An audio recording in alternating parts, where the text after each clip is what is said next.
Waltz, waltz, waltz with a tiger. Nothing you do could be anything finer. Waltz, waltz, waltz with a tiger. Better stay light on your toes. Perfect day. And there's the owner. For the first flight of the Hornet Moth down to southern Ontario by the most experienced Hornet Moth pilot in Canada, Dave Hadfield.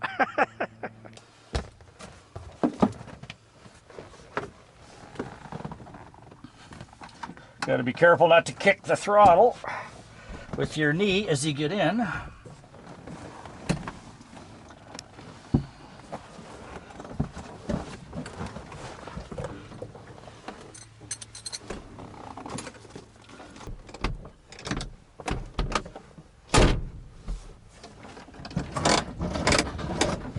Let's do the checklist. So,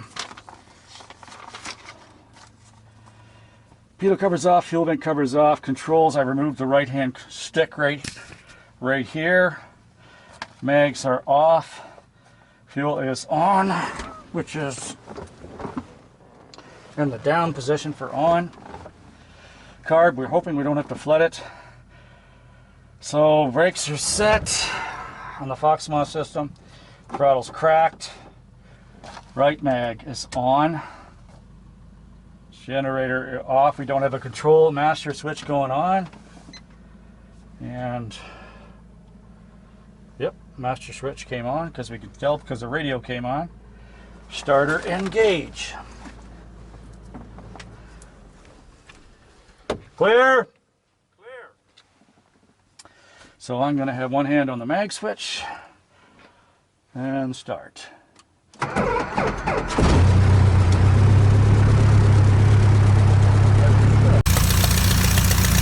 Hi, Dave Hadfield here, the pilot of this de Havilland 87B Hornet Moth, and we're flying today from Smith Falls, Ontario to Grand Valley.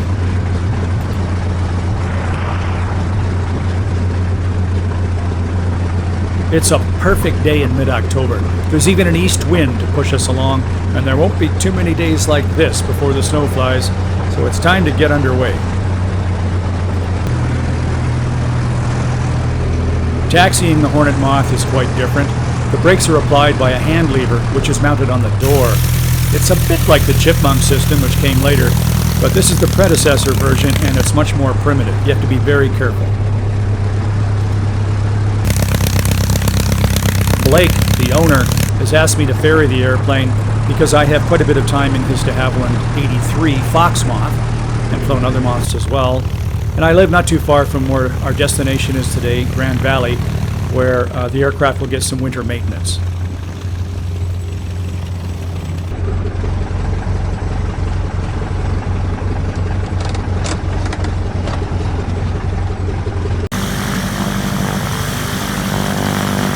The run-up check is quite simple, not much more than the mag check, but you might notice that to the right of me, in the seat right there, you can see a blue suitcase, and the reason I've secured it there is to keep the center of gravity forward. I have a number of items in the luggage compartment, so that just keeps us within limits.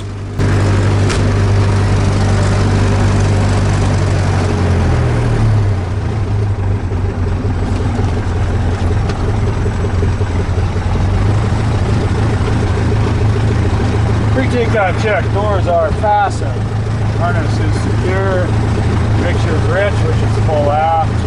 Throttle tension. I'm going to have to crank that up just before I depart. Elevator trim set to the marks I made. Right there. Better trim doesn't exist. Air brakes are off. Mags are definitely off both. Oil pressure's in with green. Gyros aligned. We can hope they don't work. Transponder doesn't work. Lights I don't need. Fuel quantity check. Control.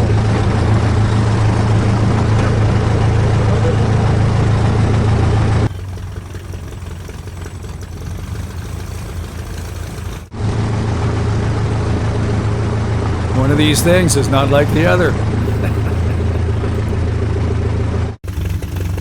It's a wonderful privilege to be able to fly such a rare and unique aircraft. This is the only one flying in Canada. My whole focus is to preserve it I look at that windsock and I see that we're almost calm. It's exactly what I want. And the forecast is also for light winds at Grand Valley, our destination. Glider operation is going to go a little bit. Where's the boat coming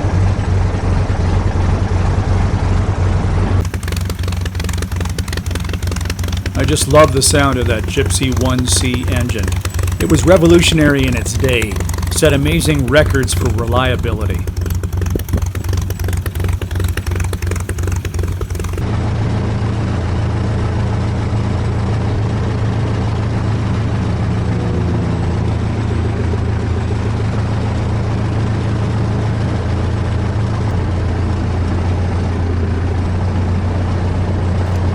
It's a weekend morning, and the Royal Canadian Air Cadets are out to go gliding.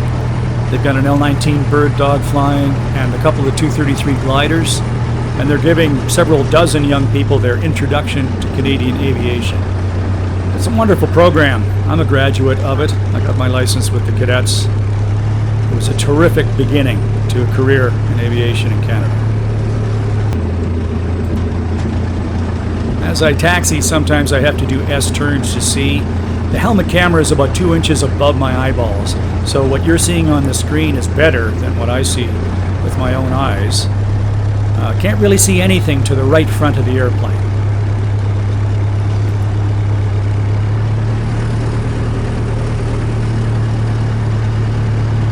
I'm very careful to line up straight, center the tail wheel in the Hornet Moth, and I brief myself mentally to not use too much aileron. Those lower wingtips are very close to the ground.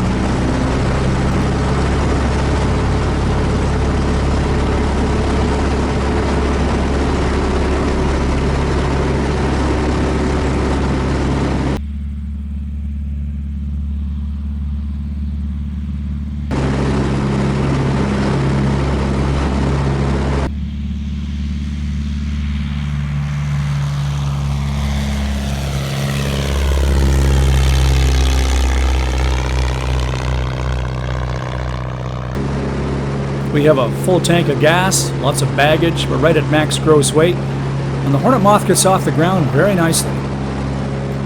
Performance is really quite good. That handle up there to the left is the elevator trim. It's always interesting to try and trim out a biplane, especially a wooden one. They tend to react to the temperature and humidity changes. They're never quite the same from day to day. But if you can get it just right, and if the airplane's well rigged, what I'm doing here is demonstrating to the owner in this video that, and to the mechanic who's going to be adjusting it during the winter, that this one is actually rigged very nicely. I don't have to hold much rudder, and I'm pretty much hands off.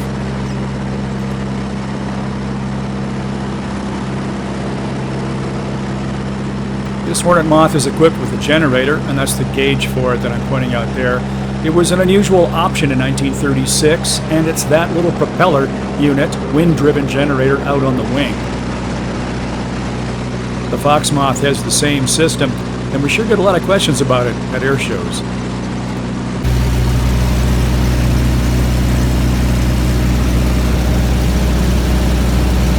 We're flying over the cottage country. The trees are beginning to turn color, and that blue water is beautiful. It's always good on these cross-country flights to record the engine readings, temperature, pressure, overall performance. It really helps the mechanics.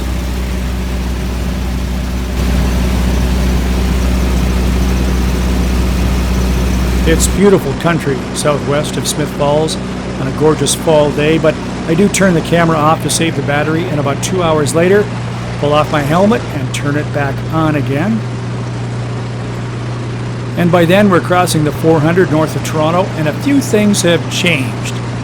It's cold, for one thing. There's no heat in this airplane, and no matter how much I snack, I don't warm up. And the surface wind is increasing far beyond the forecast. I have a ground speed over 125 miles an hour, and I'm indicating 85.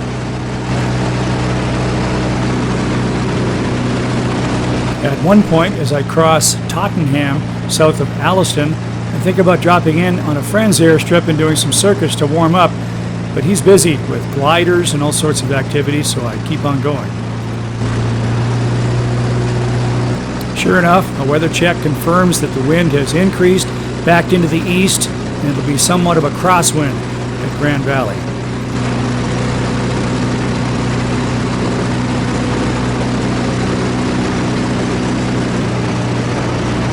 North of Brampton and its busy flight school, I do a couple of clearing turns to pass some transiting training aircraft.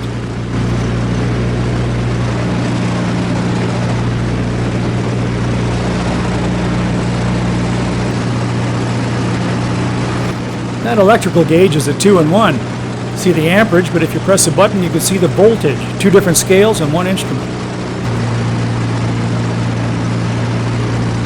So Grand Valley is tucked in amongst the windmills and the power lines and the trees. And I do a turn overhead to look at the windsock.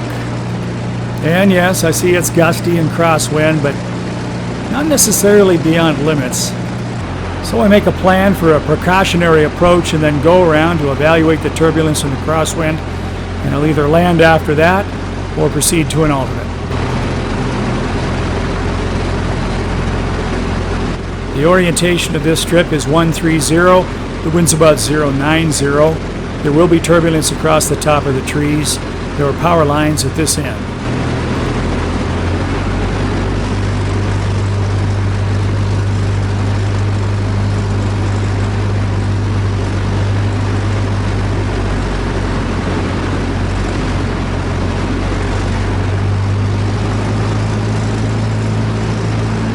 I'm really pleased by the way the Hornet Moth responds to my control inputs. It's quick, it's responsive. Overall, I'm quite impressed. So I decide, yeah, I think we can do a landing. So we climb away, dodge the windmill blades, work our way around the power lines, line up for another approach.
Well, that was an interesting wind.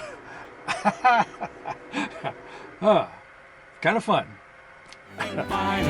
Waltz, waltz, waltz with a tiger. Better stay light on your toes, and never no fear, for it shows. Remember that anything goes, no matter which way the wind blows.